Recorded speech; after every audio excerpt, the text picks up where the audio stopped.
Okay, cool. Hello. My name is Duncan Alderdice. Thank you for clicking on this video so far. Today, this is going to be a different sort of one of this sort of series sort of thing. If you've been following so far, which you should, but if you haven't, doesn't matter. If you have been, typically the format that I like to take with this is I'm just turning on the camera with nothing in mind, just seeing how it develops.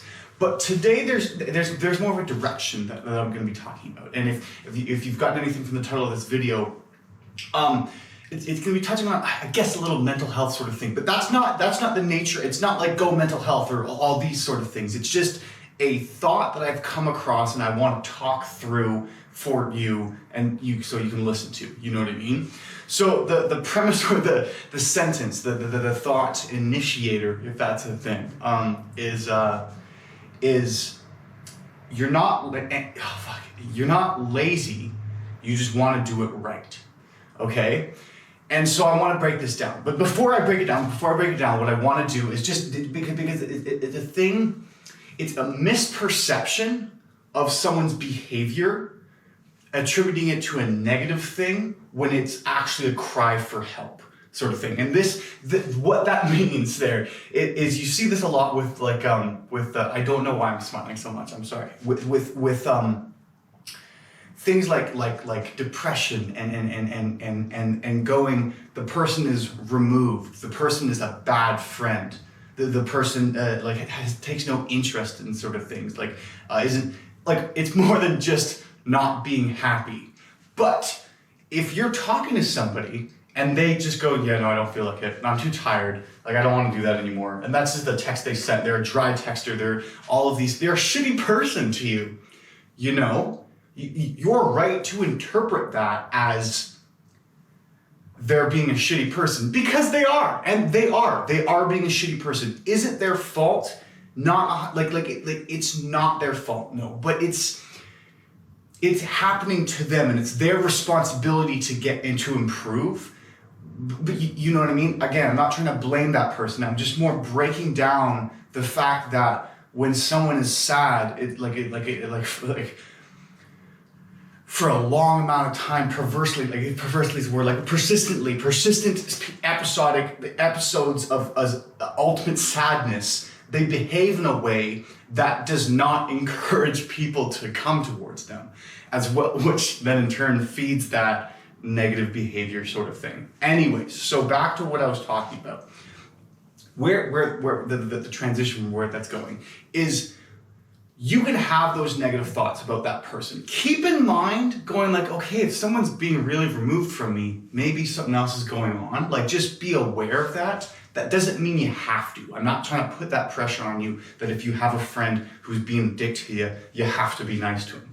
But just don't take that personally, as well as just keep in mind the fact that there's a more take it at a more holistic sort of stance. So if you negatively have those negative thoughts towards another person, and those negative thoughts are feeding that positive feedback loop of negative sort of thing, behaviors that they're going to continue doing, they're going to continue being sad because no one wants to hang out with them, so they're going to continue acting like a dick, because that's just, you know what I mean?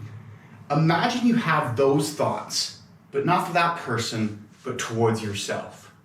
Okay, now I'm going to unfold this sort of thing. When you call yourself lazy, or see yourself as not a go-getter, I don't have ambition, I'm not conscientious, I have no drive, no motivation, all of these things that you lack, these positive attributes about your personality that you lack, you might be failing to recognize that there is a deeper issue, an alternative stance to just the fact that you're a shitty person. You know what I mean? And the thing I really believe that there's an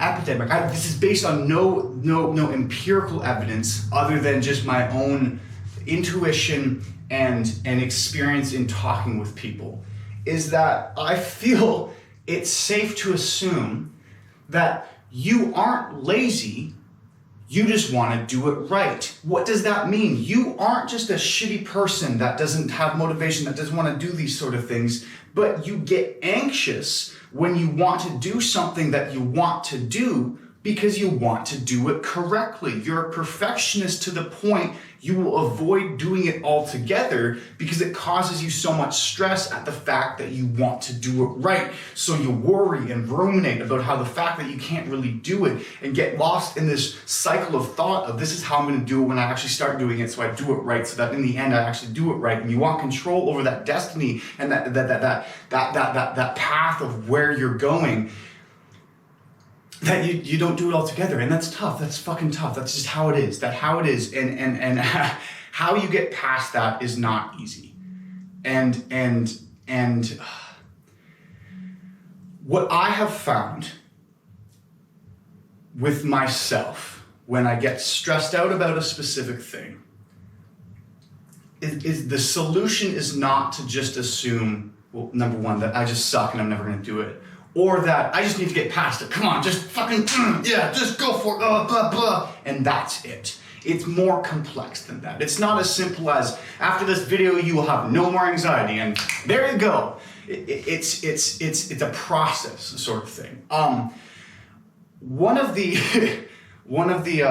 stories that I keep in mind, especially when starting to do new things, is there was an experiment done. An experiment with two people. We'll call them person A and person B. Now, they were given the task of creating the perfect flower vase. And now they did this through pottery, like mold and clay sort of thing.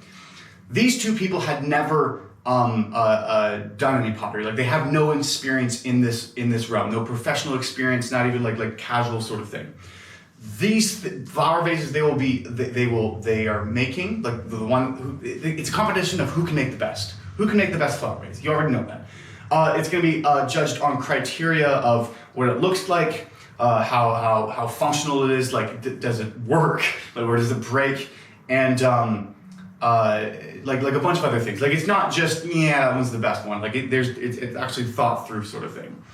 Now, the only catch is, person A only has to make one, and they're given a week to do it. And person B is given a week as well, but they have to make 100. And if they don't make 100, they're disqualified, sort of thing. So person A spends all week meticulously crafting, changing every little detail. So much focus is put in. They get distracted or whatever, but they all their energy has gone into making just this one and making it perfect, making those finer adjustments or whatever. Person B is stressed out the entire time, going like, holy fucking shit, I don't think I'm gonna finish it, blah, blah, blah, blah. Just keeps making them. At the end of the week, person B does successfully make all 100. And the person who made the better flower vase was not the person who only made one, but actually the person who made 100. Those first 50 that they made were shit, absolute horseshit. Like, they were just terrible. But then they naturally got the hang of it, learned how to do it just by doing the process. Now, is this story true? I have no fucking idea, but it's not the fact that it needs to be true for you to understand the principle behind it. It's more talking about how the fact that the person who continues and persists and fails figures out how to do it perfectly better than the person who obsessed over just one. You can take the metaphorical person of this. If this is the person who thought about it constantly and never actually went and did it, thinking that they could do it perfectly the first time and worried about every little detail, making minor details, that changes that didn't actually need to occur. And the other person who just went like, I'm going for it. I have to, the goal is to make 100, not to make it the best. Because if I don't make 100, I won't be, even if I make the best, it's not going to happen. Like, the goals are different. So the takeaway from this, if you haven't been listening so far, and I'm sorry if I've been rambling on, but the version of your idea that is perfect, is best, may not fall under parameters that you have thought of yet. And the only way to uncover those parameters that make and define what is perfect, what is best, you will only do that by beginning. And I know it's fucking tough. I know you can do it, but really, I wish I had a better way to finish this. It's up to you. And I appreciate you listening. My name is Duncan Alderdice, and I hope I made some sort of sense. Thanks for watching. Consider subscribing, like the comment down below if you haven't already. Follow me on Instagram, Snapchat, and TikTok, because that's a thing now. Okay, bye.